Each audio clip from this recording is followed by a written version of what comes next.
Assalamualaikum warahmatullahi wabarakatuh. Alhamdulillahirabbil alamin wa bihi nasta'inu ala umuri dunya waddin. Wassalatu wassalamu ala Rasulillah wa ala alihi wasallam. Kita berjumpa kembali bersama saya Muhammad Ridwan dalam sesi pembelajaran akuntansi keuangan lanjutan 2. Pada video sebelumnya kita sudah membahas terkait dengan kombinasi bisnis dan secara khusus kita sudah membicarakan tentang kombinasi bisnis dengan teknis yang pertama, yaitu pembelian aset dengan purchase method, metode pembelian, dalam hal ini pembelian aset. Pada video kali ini kita akan membahas lanjutannya, yaitu dengan metode akuisisi, yaitu bukan membeli aset, akan tetapi dengan membeli saham, dengan membeli saham. Baiklah, sebelum membahas tentang pembelian perusahaan lain dengan membeli sahamnya alias mengakuisisi dengan membeli sahamnya, mungkin ada hal yang perlu kita ketahui sebelumnya. Kenapa atau apa alasan perusahaan mengakuisisi kepemilikan perusahaan lain, baik melalui perjanjian atau membeli sahamnya atau membeli asetnya. Kemarin sudah kita bahas secara sekilas, di sini kita ulangi sedikit.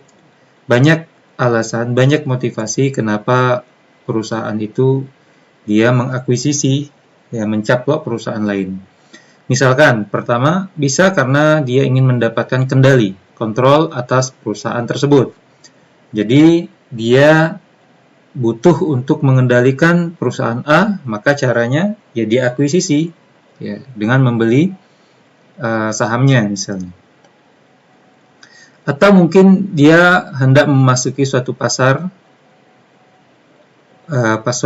baru yang belum pernah dia masuki, tapi dia tidak perlu masuk secara mandiri, perusahaannya sendiri dia masuk, dia penetrasi sendiri dari awal, tidak perlu, tapi cukup dia beli perusahaan yang sudah menguasai pasar tersebut.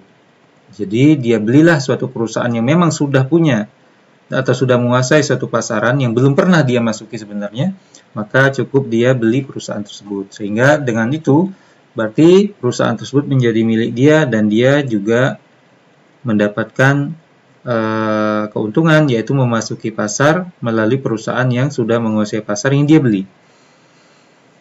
Atau bisa juga karena dia memasuki suatu area produk baru, dia sama sekali belum pernah bergerak di bidang produk tersebut, maka dia beli suatu perusahaan yang sudah berkecimpung terkait dengan produk line atau area produk tersebut, sehingga dia tidak perlu memulai dari awal.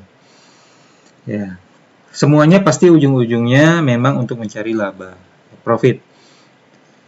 Bisa juga alasan ketiga, misalkan memastikan pasokan bahan baku atau input produksi lain. Jadi misalkan selama ini dia hanya kerjasama dengan perusahaan-perusahaan pemasok, kemudian bahan mentahnya atau bahan bakunya tidak selama-lamanya sesuai dengan kebutuhan dia, pemasoknya belum tentu bisa memenuhi kebutuhan dia, maka untuk memastikan pasokan tersebut selalu terjamin untuk dia, maka dia beli suatu perusahaan yang memang memproduksi atau memang bergerak di bidang bahan baku yang dia butuhkan, maka dia beli perusahaan tersebut, dan setelah dia memiliki kontrol atas perusahaan tersebut, dia bisa mengarahkan kebijakan bahwa produk perusahaan pemasok tersebut sekian, itu pasti setiap periode akan dijual ke perusahaan dia, perusahaan induknya, sehingga pasokan tersebut akan menjadi terjamin dari waktu ke waktu. Itu bisa juga. Atau alasan berikutnya, memastikan output produksi bagi pelanggan. Misalkan suatu perusahaan retail yang sudah memasarkan kepada para pelanggan, daripada dia membuat suatu perusahaan baru untuk mendistribusikan produknya, maka bisa dengan cara lain, yaitu dia membeli suatu perusahaan yang retailer yang sudah mendistribusikan pada pelanggan, sehingga perusahaan tersebut menjadi milik dia dan siap memasarkan produk dia. Bisa seperti itu.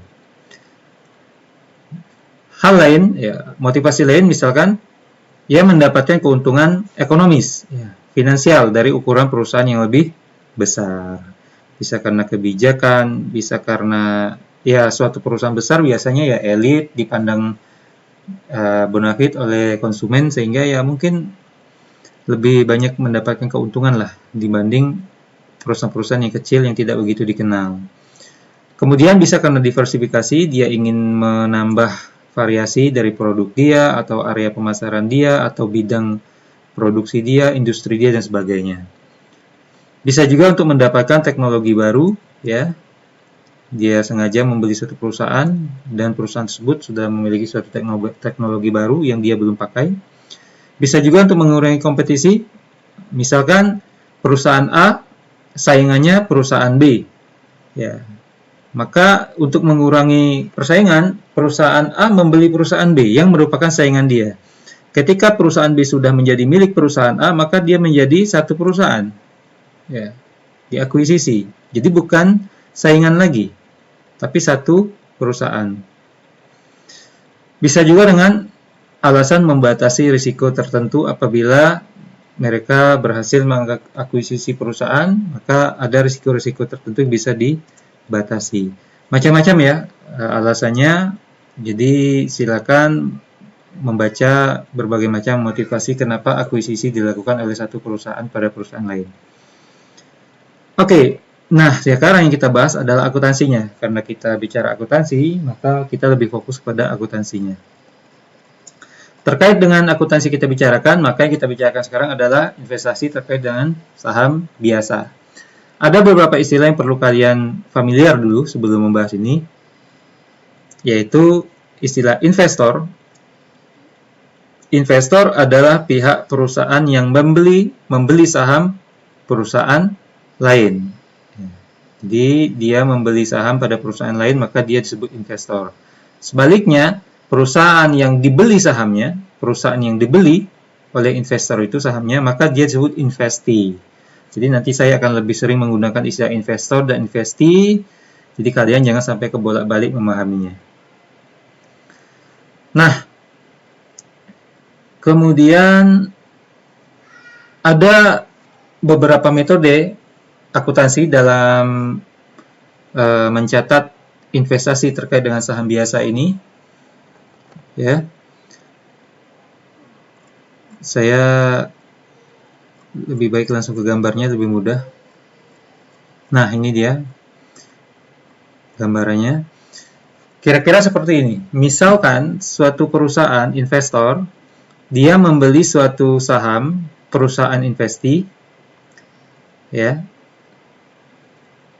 0% hingga 20% kepemilikan, ya, dan memiliki pengaruh yang tidak signifikan, maka metode akuntansi yang digunakan adalah metode nilai wajar. Ini nilai wajar ya, ini salah. Ini adalah edisi yang sebelumnya, belum diperbaiki, masih ada salah ketiknya. Jadi 0 sampai 20% kepemilikan saham, kira-kira ya, tidak batasan secara mutlak sih, tapi dikira-kirakan oleh PSAK seperti itu. Ya. Dan tidak memiliki pengaruh yang signifikan, maka yang digunakan adalah metode nilai wajar. Bagaimana metode nilai wajar? Nanti kita akan bahas secara detail.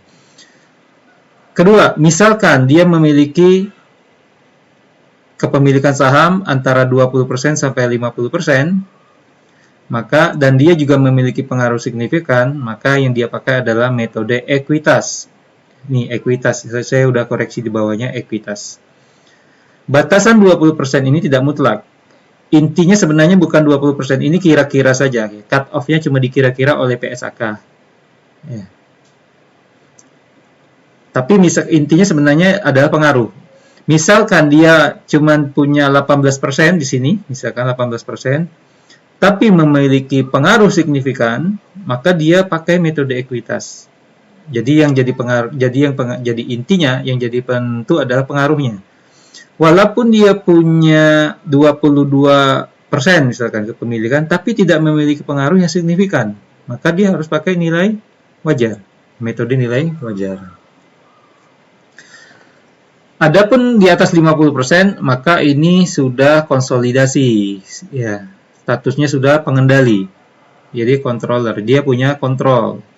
Kalau sudah pengendalian seperti ini, maka dia sudah konsolidasi, laporannya digabung, aset, kewajiban, ya, ekuitas, pendapatan, itu semua digabung, beban digabung.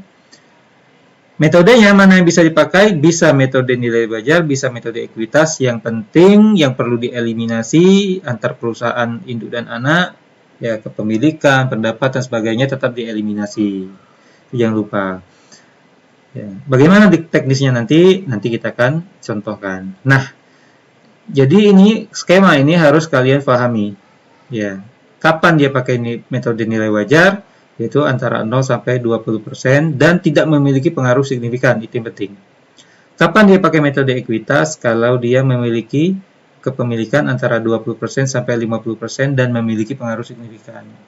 Sedangkan di atas 50%, ya sudah, tidak usah pusing-pusing, itu pasti controller. Dia pasti sudah pemilik saham mayoritas, itu sudah levelnya sudah konsolidasi. Oke. Nah, bagaimana teknisnya? Kita lihat, ini ada beberapa salah ketik, jadi saya perbaiki ya. Sekarang kita bahas yang pertama, metode nilai wajar yang punya 0 sampai 20% dan tidak berpengaruh secara signifikan. Kita lihat bagaimana akuntansinya.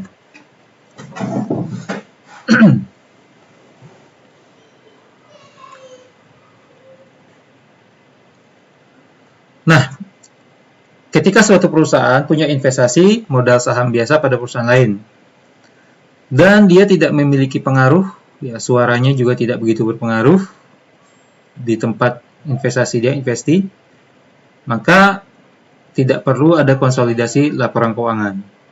Ya. Biasanya saham yang investasi dalam saham yang seperti ini biasanya sifatnya adalah jangka pendek, ya, short term. Biasanya sekuritasnya atau sahamnya itu trading untuk diperdagangkan, ya, tersedia untuk dijual, available for sale. Jadi cuma untuk ambil capital gain dalam jangka pendek, belum sampai setahun misalkan ada perubahan harga naik, ya jual lagi. Ya, jadi cuma seperti itu. Nah, investasi ini diukur ke nilai wajar pada setiap akhir periode. Makanya dia metode nilai wajar namanya. Nah, perubahan nilainya dicatat sebagai keuntungan atau kerugian tidak terrealisasi. Ya. Kita lihat contoh, ya, yang menerangkan bahwa dalam metode nilai wajar ini, investor itu hanya mengakui keuntungan apabila terdapat laba dan dibagi laba tersebut dalam bentuk dividen yang diumumkan oleh investee. Ya. Kita contohkan. Misalkan PT Republik membeli 10% saham biasa dari PT Bina Sukha, ya, pada 1 Januari 2008 senilai 50 juta. Jadi 10% ini nilai sahamnya 50 juta. Sedangkan PT Bina Sukha itu ketika dia jual saham tersebut, dia punya aset bersih, itu nilai bukunya 400 jut. 400 jut. Dan nilai wajarnya adalah 465 juta. Jadi 400 juta ini nilai wajarnya 465 juta. Nah, PT Republik menerbitkan laporan keuangan pada akhir setiap triwulan. Jadi setiap 3 bulan buat laporan keuangan. Jadi triwulan pertama yaitu 1 Maret, Januari, Februari,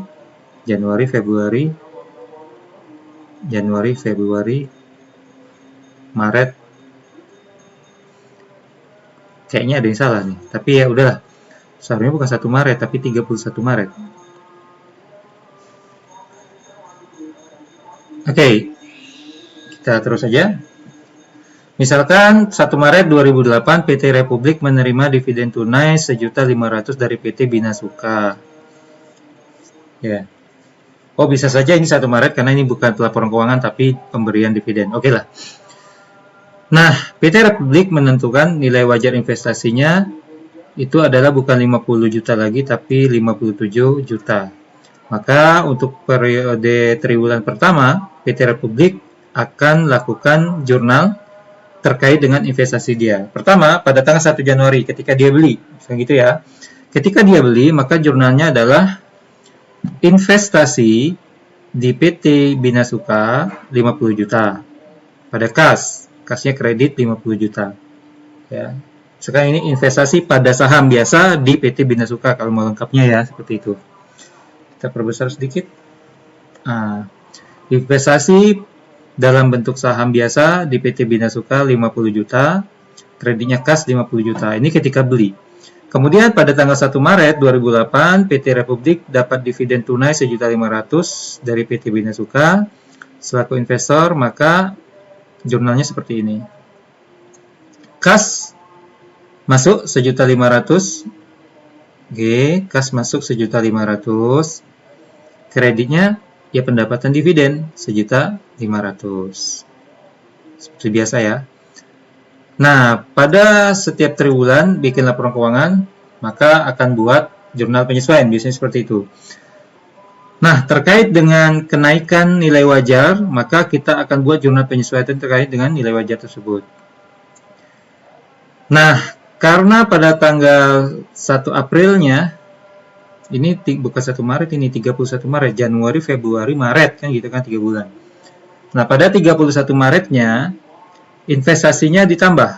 Investasi dalam bentuk saham biasa pada PT Bina Sukha itu bertambah 7 juta. Kenapa? Karena nilai wajarnya naik. Di pasaran misalkan, nih, dari 50 juta dinilai oleh PT Republik bahwa nilai wajarnya sudah naik 7 juta. Maka 7 jutanya ini harus dijurnal. Makanya jurnalnya adalah investasinya jadi naik, bukan hanya 50 tapi 57. Makanya bertambahlah investasi 7 juta. Investasi kan aset, bertambahnya di debit. Kreditnya apa? Keuntungan atau kerugian tidak terrealisasi. Ya. Kalau dia dikredit, berarti dia untung, kan gitu ya. Misalkan ini adalah nilai wajarnya naik. Misalkan kondisinya terbalik, nilai wajarnya turun, bukan 57 tapi misalkan 45, maka justru kebalik. Keuntungan atau kerugian tidak terrealisasi itu di debit, yang artinya rugi, dan investasinya itu dikredit alias berkurang. Jadi investasinya berkurang karena rugi, nilainya turun. Jadi ini terkait dengan metode nilai wajar, ya, metode nilai wajar. Dari sini kita bisa ketahui bahwa dengan metode nilai wajar ini, yang betul-betul pendapatan yang diterima oleh investor dari investasi itu cuma ketika ada pembagian dividen. Jadi investasi dapat laba, kemudian sebagian labanya dibagi dalam bentuk dividen, bagian investor dividennya itu yang dicatat sebagai pendapatan. Sedangkan nilai wajar ini ya belum dianggap sebagai pendapatan. Dia hanya ditaruh di keuntungan atau kerugian tidak terrealisasi. Jadi ini masih dicadangkan. Ya, keuntungan masih dicadangkan. Belum jadi keuntungan beneran. Dia akan jadi keuntungan beneran kalau betul-betul dijual dengan harga segini. Misalkan 50 juta investasi dia jual dan memang nilainya naik jadi 57 juta, maka nanti ini akan diganti, taruh di debit, keuntungan kerugiannya hilang, diganti menjadi laba penjualan investasi misalkan, seperti itu, baru benar-benar jadi laba beneran. Oke, itu dia terkait dengan jurnal pembelian awal, investasinya, kemudian kalau ada pembagian dividen, dan jurnal penyesuaian terkait dengan perubahan nilai wajar investasi. Kita masuk kepada subbagian berikutnya, pengumuman dividen lebih besar dari laba sejak akuisisi. Nilai normalnya, mungkin selama ini kita mikirnya gini, dividen itu kan bagian dari laba, maka dividen yang dibagi tentu tidak melebihi dari laba secara keseluruhan, karena dividen itu sendiri hanya bagian daripada total laba. Nah, sekarang ada perusahaan itu membagi dividennya tapi lebih besar dari labanya. Tapi laba sejak akuisisi, maksudnya bukan laba pada tahun tersebut saja, tapi dari akumulasi laba-laba sebelumnya. Laba-laba ya. Bukan profit, kalau laba-laba spiders gitu. Oke. Nah, dividen yang sudah melebihi laba sejak akuisisi, maka dia bukan dividen kas lagi kalau dalam bentuk kas, maka dia akan berubah menjadi dividen likuidasi, liquidating dividend. Jadi sekarang kalian sudah dapat tambahan baru tentang dividen, yaitu dividen likuidasi. Mungkin selama ini kalian pernah dengarnya dividen kas, gitu, dividen tunai, terus dividen dalam bentuk aset selain kas, ada juga dividen dalam bentuk saham. Sekarang kita ketemu dividen baru, yaitu dividen likuidasi. Nah, ini di dividen likuidasi ini terjadi apabila dividen yang diberikan lebih besar dari laba total, kemudian bagi investor ini akan dianggap mengurangi investasi dia. Ketika dia terima bagian lebih daripada melebihi labanya ini, dia akan terima sebagai dividen likuidasi. Bagaimana ilustrasinya? Ayo kita lihat ilustrasinya seperti ini. Contoh, misalkan PT Investor membeli 10% modal saham biasa PT Investi pada 2 Januari.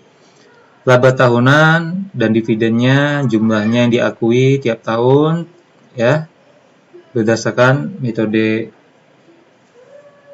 metode biaya, terserahlah ya kalau kita bukan bahasa lah itu. Maka terkait dengan pembagian metode lebih daripada laba, maka kita lihat detailnya seperti ini. Ini untuk PT Investi, ini untuk PT Investor. Pada 2001 misalkan, ini contoh ya, contoh laba bersihnya 100 juta, kemudian dari 100 juta dibagi oleh PT Investi kepada pemegang saham dalam bentuk dividen senilai 70 jutanya, maka sisa laba kumulatif ya total laba yang tidak dibagi ya, atau laba ditahan atau sekarang istilahnya saldo ditahan itu 30 juta. Bagi PT Investor yang memiliki 10% saham, maka dari 70 juta dividen tentu bagian dia cuma 10% yaitu 7 juta. Ya, kasnya di debit 7 juta, pendapatan dividen 7 juta. Kemudian 2002 misalkan dapat laba bersih 100 juta lagi PT Investinya, tahu-tahu dia membagi dividen 120 juta.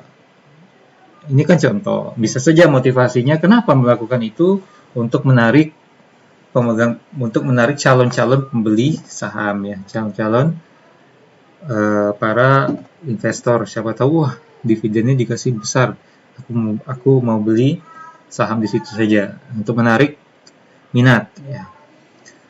Maka 120 juta ini, dividen ini 100-nya diambil dari laba bersih tahun ini, 20 jutanya diambil dari 30 juta yang masih tertabung kemarin ya, laba ditahan yang masih ada tabungannya kemarin. Makanya kumulatif laba tidak dibagi alias laba ditahan tinggal 10 juta. Nah, dari 120 juta ya 10% bagian investor, maka 12 juta pendapatan dividen 12 juta debit kredit ya. Pada 2003 laba bersih masih 100 juta, misalkan stabil, PT Investi masih membagi dividen dengan nilai tinggi 120 juta. Ya. 100 jutanya dari laba bersih tahun tersebut. 20 juta ini 10 jutanya ambil dari sisa laba ditahan, 10 jutanya pengurangan investasi. Nah, mulai dari sinilah maka akan ada yang namanya dividen likuidasi 10 jutanya. Jadi dari 120 juta, PT Investor dapat 10% 12 juta, tapi dari 12 juta ini benar-benar pendapatan dividen adalah 11 juta. Ya. Yaitu dari 100 juta dan 10 jutanya, 10%. 110 juta itu kan 11 juta. 1 jutanya, lebihnya 10 juta, 10% dari 10 juta, ini pengurangan investasi. Inilah yang namanya dividen likuidasi. Dianggap investasinya dikurangin. Jadi investasi investor dibalikkan sejuta. Jadi dia nerima 12 juta ini yang benar-benar dari pendapatan itu 11 juta. Sejutanya seolah-olah investasi dia dikurangin. Dibalikkan ke dia. gitu. Pada 2004 masih melakukan langkah yang sama, ya. Maka 12 juta, 120 juta ini 10%-nya 12 juta, total pendapatan dividen beneran itu cuma 10 juta, yaitu dari 100 juta ini 10%. 2 jutanya yang dari 20 juta itu pengembalian lagi. Ya, dividen likuidasi. Dianggap dikurang investasi. Misalkan pada 2005 akhirnya balik lagi, karena ternyata langkah 3 tahun ini tidak bagus, misalkan gitu ya. Maka 100 juta dapat laba, dividennya balik lagi dikasih cuma 70%-nya, itu 70 juta. Sehingga laba ditahan, tidak dibagi, itu tabung lagi 30 juta. Maka penerimaan kas untuk tahun 2005 ada 7 juta, dan itulah pendapatan dividennya. Ya, seperti itu. Ya. Baiklah. Ketika ini penerimaan dividen ini, kalau yang tahun 2001 dan 2002 sih jelas ya, kas pada pendapatan dividen. Kas pada pendapatan dividen 7 juta, 2002 kas pada dividen 12 juta. Tapi bagaimana 2003-nya? Kasnya 12 juta, pendapatan dividennya 11 juta, 1 jutanya apa? Kita lihat. Nah, ini dia contohnya. Jadi kas 12 juta masuk pada perusahaan investor ya. Pendapatan dividen itu cuma 11 juta. Nah, yang 1 jutanya ini tadi yang kena dividen likuidasi itu investasinya dikurangi. Investasi pada saham PT Investi 1 juta. Jadi seperti itu ya. Nah, itu dari sisi pandang investor. Tapi dari sisi pandang investi itu tidak seperti itu. Ya. Dia tidak mengurangi investasi investor dia. Ya. Jadi ini akuntansi dari sisi investornya. Oke, kalian baca saja nanti bahannya. Ini juga lewat saja.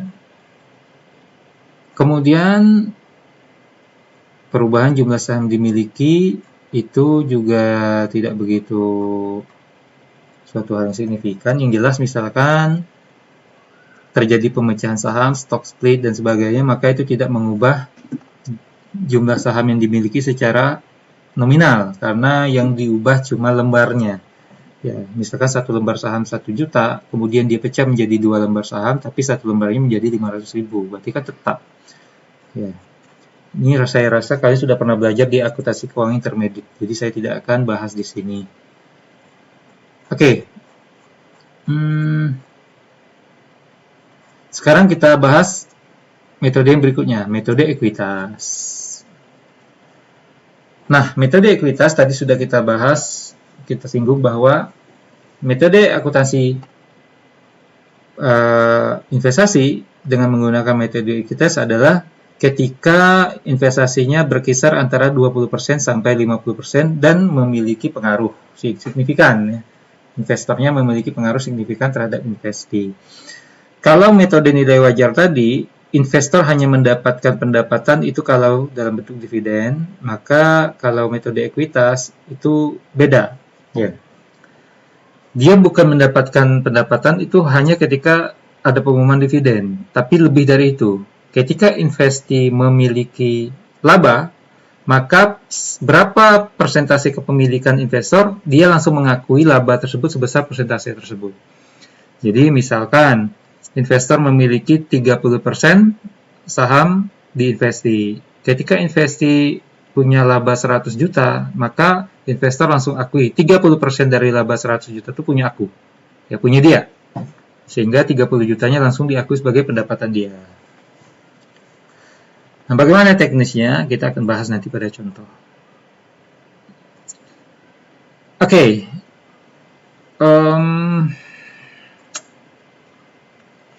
Kita lihat dulu, adakah contohnya atau detailnya. Nah, ini dia. Pengaruh dari kalau terjadi laba atau terjadi rugi atau terjadi dividen. Bagaimana? Let's check it out. Ini dia. Wow. 300 lah. Nah, ini dia. Misalkan nih, investasi, dia dapat laba bersih. Apa pengaruhnya terhadap investor? Maka, pertama, akun investasi akan naik. Ya, investasinya naik, berarti menambah investasi dia pada investasi, dan ada pendapatan. Berarti seolah-olah jurnalnya investasinya di debit, pendapatan dari investasinya di kredit. Sebaliknya, kalau investasi dapat rugi, maka dibalik. Ya, di debitnya kerugian dari investasi, ya di debitnya kerugian dari investasi, di kreditnya investasi, alias investasinya berkurang. Jadi kalau rugi, investasinya dikurangi sesuai persentase kepemilikan. Misalkan investasi umumkan, ya dividen, maka investor di debitnya pasti catat kas kalau dia sudah dibayar, atau piutang dividen kalau masih belum dibayar. Kreditnya investasinya, berarti investasinya berkurang. Loh, kok investasi berkurang? Beda dengan nilai wajar tadi. Metode nilai wajar ketika menerima dividen adalah kas atau piutang di debit, kreditnya pendapatan dividen. Yang gitu kan? Tapi kalau metode ekuitas, kas atau piutang di debit, tapi tahu-tahu di kreditnya adalah justru investasinya dikurangi. Kenapa? Nah, kita akan lihat kenapanya. Kita contoh. Pertama, terkait dengan pengakuan pendapatan. Contoh nih, PT ABC memperoleh pengaruh signifikan atas PT XYZ dengan membeli cukup 20% saja saham biasanya, tapi dia sudah dapat pengaruh signifikan, misal. Nah, PT XYZ ada laba sebesar 60 juta setelah tahun berjalan tersebut, ya 1 tahun. Nah, PT ABC dia catat 60 juta ini laba PT XYZ, PT anak, dia akui dari 60 juta ini 20%-nya. Karena dia punya saham di situ 20%, maka laba PT anak itu, PT XYZ yang 60 juta itu, 20%-nya diakui sebagai laba dia, laba PT ABC. Maka 20% dari 60 juta adalah 12 juta. Maka si PT ABC dia langsung catat investasi pada saham PT XYZ bertambah 12 juta. Dari mana bertambahnya? Karena dianggapnya 12 jutanya adalah pendapatan dari investasi. Jadi 60 juta ini, 12 juta adalah jatah kami. Itu maksudnya dari PT ABC. Itu ya. Nah, kemudian nanti ketika ada pengumuman dividen oleh PT XYZ, misalkan di sini PT XYZ mengumumkan dan langsung membayar dividen 20 juta. 20 juta ini 20%-nya kan jatah ABC, berarti 20% dari 20 juta kan 4 juta. Maka jurnalnya adalah kas 4 juta masuk. Tapi di kreditnya bukan pendapatan dividen, tapi investasi pada saham PT XYZ. Jadi investasi pada saham PT XYZ berkurang 4 juta. Mungkin kalian bingung, kenapa seperti itu? Seolah-olah yang dia terima bukan dividen, tapi bagian dari investasi dia sendiri. Jawabannya seperti ini. Sebenarnya sama saja, karena tadi ketika PT anak, saya bikin PT anak aja ya, PT anak memiliki laba 60 juta, PT induknya langsung mengakui 20%-nya jatah dia, dan langsung dicatat, menambah investasi dia. Jadi menambah investasi dia 20% dari 60 juta, 12 juta. Oke ya. Jadi dia sudah akui 12 juta. Jadi laba 60 juta ini sudah diakuinya sebagai pendapatan dia. Dari 12 juta ini ternyata memang dibagi oleh PT anaknya sebesar 40 juta.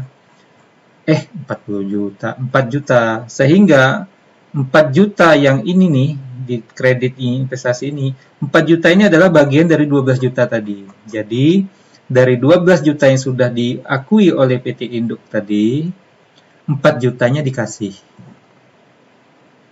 oke, 4 jutanya dikasih, sisa 8 jutanya masih dianggap tinggal di PT anak, biarin aja, biar itu nambahin nominal investasi PT ABC, misalkan gitu. Jadi PT ABC yang 8 jutanya udahlah biarin kita tanam, kita biarin situ sebagai tambah-tambahan investasi kita, 4 jutanya yang dibalikin oleh PT XYZ ke kita terima.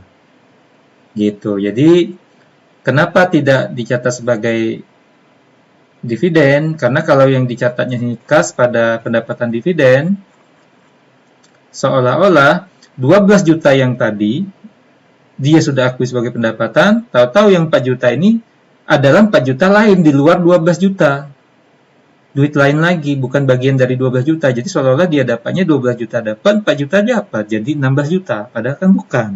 Jatah dia total kan cuma 12 juta. Jadi saya harap kalian paham. Jadi kenapa dikuranginya investasinya? Karena tadi sudah diakui duluan. Jadi jangan double-double ngakuinya. Gitu ya. Ya mudah-mudahan paham. Nanti kalau belum paham silakan baca-baca lagi bahannya dan ya pahami lagi gitu ya. Nah, kemudian ya ini tadinya saya bilang, jadi investasi pada saham biasa PT XYZ, PT anak, ini buku besarnya misalkan berubah. Pertama dia beli 100 juta, kemudian dia akui investasinya bertambah tadi kan, 20% dari 60 juta itu 12 juta, jadilah 112 juta.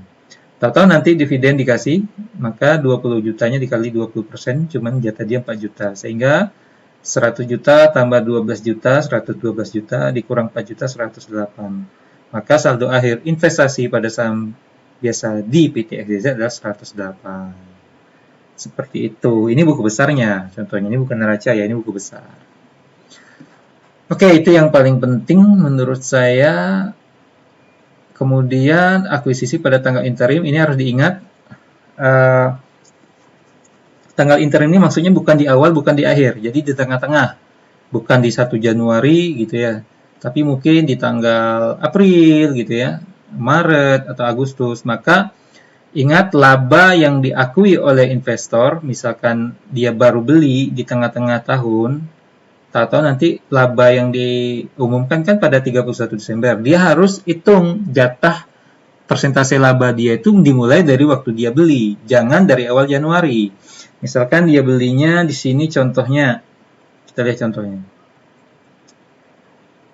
Dia belinya tanggal 1 Oktober. Berarti mulai dari Januari sampai 1 Oktober ini labanya jangan diakui sebagai bagi jatah dia. Gitu. Ya. Misal PT ASBC beli 20% saham biasa XYZ tanggal 1 Oktober, nilainya 109 juta. 109 juta. Misalkan PT XYZ mengakui laba secara merata selama tahun tersebut 60 juta, seolah-olah satu bulannya 5 juta lah, anggap seperti itu. Ini kan cuma contoh. Jadi 1 bulan 5 juta, berarti 12 bulan 60 juta. Dia bayar dividen 20 juta. Maka nilai tercatat investasinya berapa bagi PT ABC?